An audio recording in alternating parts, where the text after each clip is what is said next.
Don, what is it in your experience as a student of change, somebody who's really studied how change happens in individuals, cultures, different value systems, etc.? What is the ratio, and what's the dynamic between in a sense challenge, confrontation, and many people today are saying, this great global, what's the word? I don't want to say catastrophe, but this sort of looming sense of global crisis on so many levels is the best thing that ever happened to us, because it's going to drive us to the next level of change where we all need to go. And so let's just let chaos reign for a while, and that'll drive us to another level. On the other hand, there's this piece you just brought in, which is maybe there's a softer way, which would be to inspire us all by a possible future. And I'm sure many would say, well, that's naive. People don't change unless they're forced to, unless a crisis makes them change. So I really want to get the inside from you on this. What do you think is true about either of those perspectives, and where's the sweet spot in there?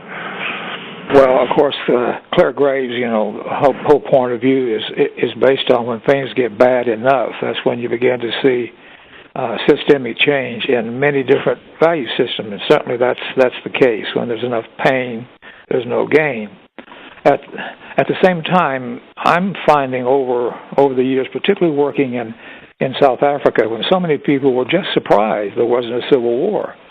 I mean, how in the world did the Afrikaner, that Dutch, Flemish, German mindset, how did it change?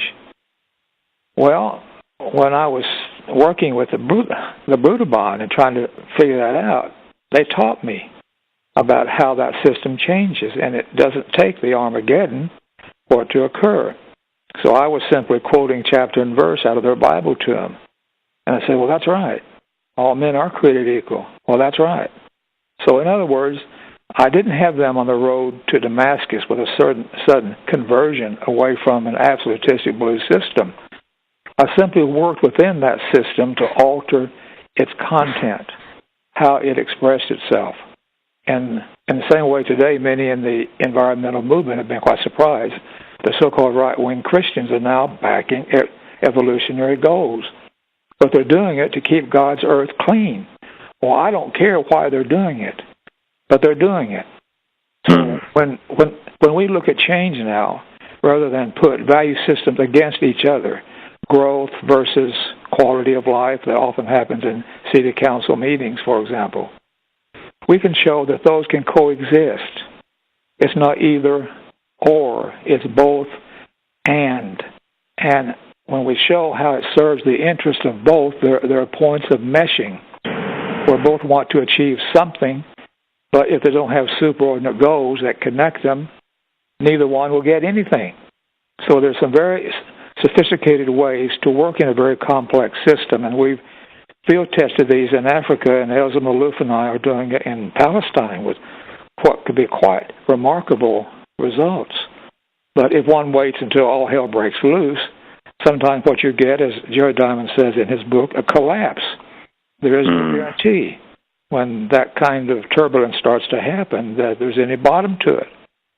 That's why those who work in evolutionary systems simply need new equipment, new lens to look through, new understanding of what these dynamics are, and whether we're looking at new senses of femininity and how that's occurring and will cause new senses of masculinity, because there is the constant move of us where we're not stable, not predictable.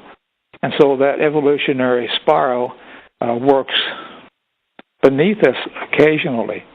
And we simply see on the surface level the conflicts that occur. And our experience has been by looking deeper into the mimetic conflicts and doing some, meme splicing, if I can use that term.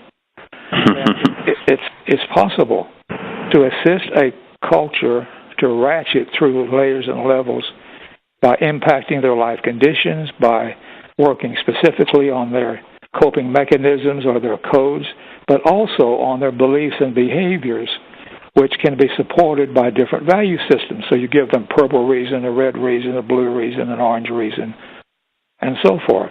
So it's not impossible to take on a very complex system that most people thought would simply not be possible.